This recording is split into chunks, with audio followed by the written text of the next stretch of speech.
Hello student, welcome back to my YouTube channel.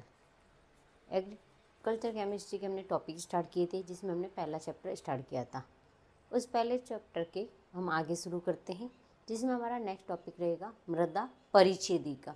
ये important है, half yearly, board, इनमें कई बार क्वेश्चंस आया हुआ है, तो हम इसको बहुत अच्छे से समझेंगे। मृदा परिच्छेदिका क्या होती है कि अगर मृदा का ऊर्ध्वाधर या खड़ा काट दिया जाता है तो उसमें हमें कई समानांतर क्या होती है, बहुत सारी परतें दिखाई देती हैं। हम उन परतों को क्या कहते हैं, संस्तर, यानी अलग अलग टाइप के इसके जो होते हैं वो लेवल्स कहते हैं। इन सभी संस्तर को अगर हम शामिल कर देते हैं तो उसको क्या कहा जाता है, मृदा परिच्छेदिका कहा जाता है। अब इन सभी संस्तरों को हमने अलग अलग पार्ट में डिवाइड किया है, इनको अलग अलग नाम दिया है। हमने इसको ओ, ए, बी, सी तथा आर नाम इनको दिया गया है। तो हमने मिट्टी का एक ऊर्ध्वाधर काटा है, तो अब देखो इसमें हमें कितनी समांतर बहुत सारी क्या होती है, ये परतें दिखाई देती। इन्हीं सभी परतों को हम क्या कहते हैं, संस्तर कहा जाता है। ये सभी संस्तर मिलकर हमारे क्या बना लेता है, मृदा परिच्छेदिका बना देता है। तो अब हमने इसको कितने पार्ट, ओ, ए, बी, सी और आर में इसको डिवाइड किया गया है। ये सभी क्या होते हैं, संस्तर होते हैं। अब ओ को भी वापस पुनः O1, O2 में विभाजित किया गया है। ए है उसको A1, A2, A3 में डिवाइड किया गया है। बी को B1, B2 और B3 के अंदर डिवाइड किया गया है। तो जो पौधे होते हैं, जहाँ पौधे क्या होते हैं, अब आपको पता पौधे की सबसे ऊपर जो सूखी पत्ती, उसमें क्या होता है, घास है, सूखी पत्तियाँ, वो सब क्या हो जाती है, गिर जाती हैं। तो जो मूल जैविक पदार्थ होते हैं, घास वगैरह पत्तियाँ जो होती हैं, वो सारे किसके अंदर आ जाते हैं, ओ के अंदर आ जाते हैं। अब ये पत्तियाँ वगैरह कुछ टाइम बाद क्या होता है, सड़ना गलना शुरू हो जाती है। ठीक है, तो अब जहाँ सड़ना गलना शुरू होती है वहाँ तक की परत क्या कहलाएगी, ओ। अब हमने कहा, हमने ओ को दो पार्ट में डिवाइड किया है, O1 और O2।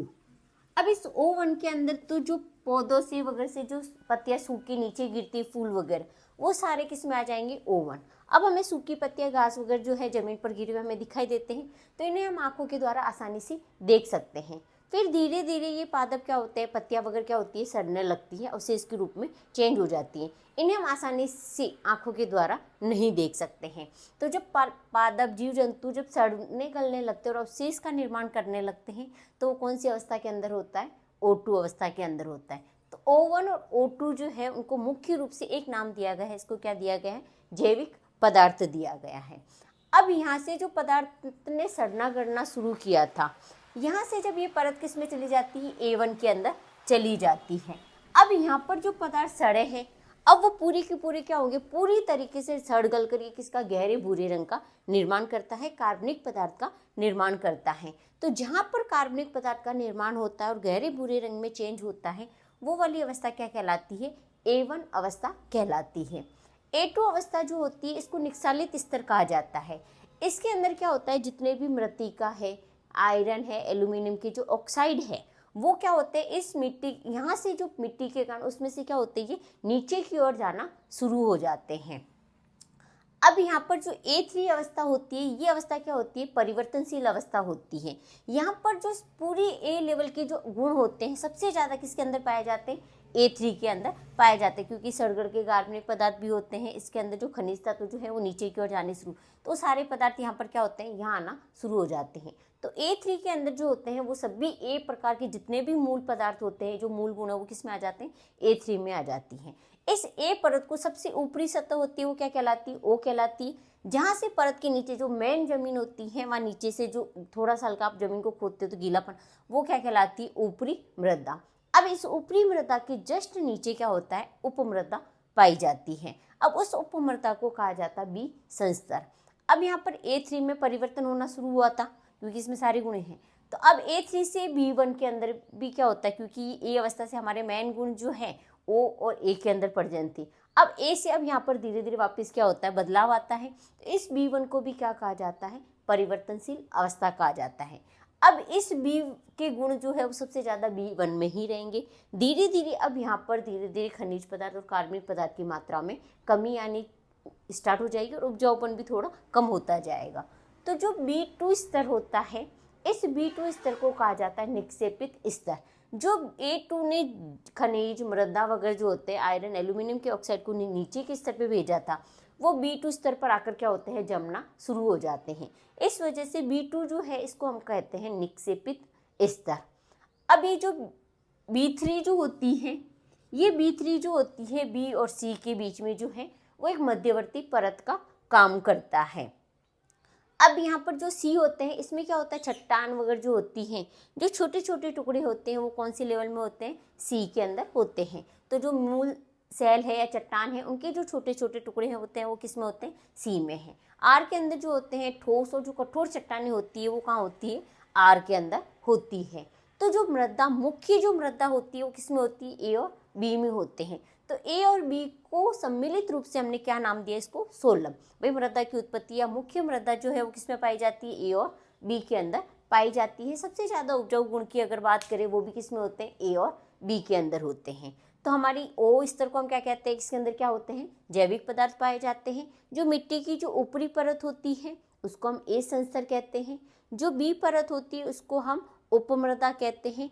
जो C परत होती है उसके अंदर चट्टानों के छोटे छोटे टुकड़े होते हैं। और क्या R के अंदर जो होता है वो कठोर और ठोस चट्टानें उपस्थित होती हैं।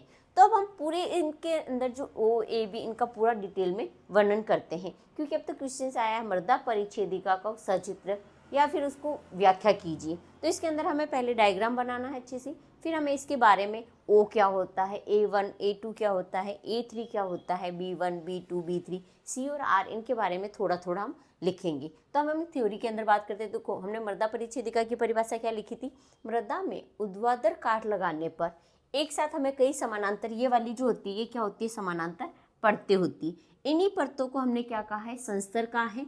और संस्तर जो होते हैं सभी संस्तर मिलकर किसका निर्माण करते हैं, हमारे मृदा परिच्छेदिका का। अब इन सभी संस्तर को जो है O, A, B, C और R भाग के अंदर हमने क्या कर दिया, इसको विभाजित कर दिया। अब हम बात करते हैं O की। हमने कहा O के अंदर क्या होता है, सूखी पत्तियां है, पदार्थ घास है, जैविक पदार्थ है, वो सारे किसके अंदर होते हैं, O के अंदर होता है। इसके अंदर सबसे ज़्यादा हुमस की मात्रा भरी हुई होती है, यानी कि कार्बनिक पदार्थ या हुमस वो सबसे ज़्यादा कौन सी लेवल में होते हैं, O के अंदर होते हैं। अब हमने O को पुनः दो पार्ट में डिवाइड किया है, O1 तथा O2। तो O1 क्या हो जाएगा, बिना सड़े गले पदार्थ, जहाँ पर से सूखी पत्तियाँ और घास होती हैं जिन्हें हम आसानी से देख सकते हैं, वो सारे किस में आ जाएंगे, O1 के अंदर आ जाएंगे। O2 में क्या होता है, जो ये सूखी पत्तियां घास वगैरह है ये यहाँ पर क्या होते हैं, विघटित होना स्टार्ट हो जाते हैं। तो इनके जो अवशेष होते हैं इन्हें हम इजीली आंखों के द्वारा नहीं पहचान सकते हैं, वो किसके अंदर आ जाएंगे, O1 के अंदर आ जाएंगे। तो O2 के अंदर आ जाएंगे, सॉरी। O1 में तो क्या हो जाएगा, सूखी पत्तियां जो बिना सड़े गले पदार्थ होते हैं, घास वगैरह है वो। और O2 के अंदर आ जाएंगे जो पदार्थ सड़ गल जाते हैं, जंतुओं की जो अवशेष है जिन्हें हम आसानी से नहीं पहचान सकते हैं, वो किस में आ जाएंगे, O2 के अंदर आ जाएंगे। अब हम बात करते हैं A1। जो पदार्थ यहाँ जंतुओं से सड़ गल के तैयार हुए हैं वो पूरी तरीके से सड़ गल कर जो है वो किसका निर्माण करते हैं, गहरे भूरे रंग का निर्माण कर लेते हैं, तो वो कहलाएगी A1। तो कार्बनिक व खनिज पदार्थों का जो गहरे भूरे रंग का जो मिश्रण होता है, जो ये पदार्थ पूरी तरीके से सड़ गल कर जो हुमस या कार्बनिक पदार्थ का निर्माण कर देते हैं, वो किस में आ जाते हैं, A1 के अंदर आ जाते हैं। A2 को हमने क्या कहा, निक्षालित स्तर का है। इसके अंदर जो मृत्तिका है, आयरन है, एल्यूमिनियम की जो ऑक्साइड है वो नीचे के स्तर पर आना शुरू हो जाता है। यहाँ से जो होते हैं खनिज पदार्थ क्या होता है, नीचे की ओर जाना शुरू हो जाते हैं। हमने कहा A3 जो होता है वो क्या होती है, परिवर्तनशील अवस्था होते हैं। पूरे A के जो गुण होते हैं वो किस में प्रेजेंट होते हैं, A3 के अंदर प्रेजेंट होते हैं। तो A और B जो है हमने कहा सोलम कहा जाता है। तो जो B1 है, क्योंकि यहाँ पर सबसे ज़्यादा गुण है तो ये गुण B की सबसे ऊपरी परत में जाएंगे, तो B1 को भी क्या कहा गया है, B परिवर्तनशील अवस्था। और पूरे B के जो गुण है वो किसके अंदर प्रेजेंट होते हैं, B1 के अंदर प्रेजेंट होते हैं। अब होता है B2। इस B2 को कहा जाता है निक्षेपित स्तर।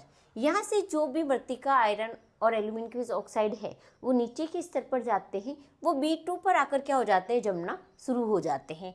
तो ये निक्षेपित स्तर कहलाता है। इसमें मृत्तिका, आयरन व एल्यूमिनियम की ऑक्साइड है वो क्या होते हैं, जमना सॉरी शुरू हो जाते। जो B3 है वो क्या कहलाती है, B तथा C की जो मध्यवर्ती परत है उस मध्यवर्ती परत का ये निर्माण करता है।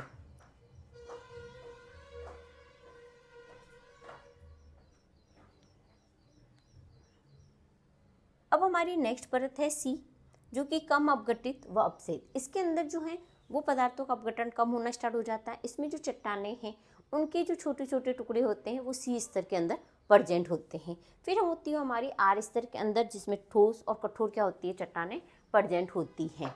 तो यहाँ पर जो होती है, अब हमारी जो मृदा है, चट्टानों के छोटे छोटे टुकड़े होकर यहाँ से मृदा बनना शुरू होती है। तो जो मृदा बनने की जो शुरुआत होती है वो कहाँ से होती है, सी से होती है। बी के अंदर क्या होता है, सबसे ज़्यादा खनिज पदार्थ और पानी का क्या है, संचय होता है। तो बी स्तर के अंदर तो क्या होता है, खनिज पदार्थ और पानी का संचयन होना शुरू होता है। ए जो है वो सबसे ज़्यादा उपजाऊ होती है, और पौधों की जो जड़ें हैं वो कहाँ पर प्रेजेंट होती है, ए के अंदर प्रेजेंट होती है। ओ जो होती है ये सबसे ऊपर की परत होती है, जिसमें सूखी पत्तियां, घास जो होते हैं वो होते हैं। इसमें हुमस की सबसे ज़्यादा मात्रा होती है। तो ओ के अंदर हुमस की सबसे ज़्यादा मात्रा होती है, इसमें घास, पत्तियां, जैविक पदार्थ प्रेजेंट होते हैं। ए के अंदर जो होती हैं, जो पौधों की जड़ें हैं वो ए स्तर तक प्रेजेंट होती हैं, और ये सबसे उपजाऊ स्तर अगर पूछा जाए सभी संस्तर में सबसे उपजाऊ कौन सी है, तो क्या हो जाएगा, ए हो जाएगा। और जहाँ पर खनिज पदार्थ, पानी वगैरह का संचय होता है, जहाँ जमना, तो वो वाला स्तर क्या हो जाएगा, बी स्तर हो जाएगा। अगर पूछा जाए मृदा की शुरुआत कहाँ से होती है, तो वो स्तर क्या हो जाएगा, सी स्तर है, क्योंकि जब चट्टानें छोटे छोटे टुकड़ों में कन्वर्ट होती है तो वो किसका निर्माण करती है, मृदा का निर्माण करती है। ठोस पदार्थ, कठोर चट्टानें वगैरह जो है वो कौन से लेवल में होती है, आर स्तर के अंदर प्रेजेंट होती है। तो ये होता है हमारा मृदा परिच्छेदिका। आप डायग्राम के अंदर भी समझ सकते हो। फिर इसके बाद इसकी लैंग्वेज को लिखा जाता है। ए और बी मिलकर जो होते हैं, दोनों संस्तर को अगर सम्मिलित कर दिया जाए तो इसको कहा जाता है सोलम, या फिर क्या कहा जाता है, मुख्य मृदा। भाई हमने कहा मृदा की उत्पत्ति किससे हुई थी, लैटिन भाषा के शब्द सोलम से हुई थी। सोलम का मतलब होता है फर्श या फ्लोर। जो पौधों को फर्श या फ्लोर प्रदान करने का काम करता है, जो उसको मजबूत बनाने का काम करता है, वो कौन करता है, ए और बी करता है। तो यहाँ पर हमारा मृदा परिच्छेदिका कंप्लीट होता है। Thank you.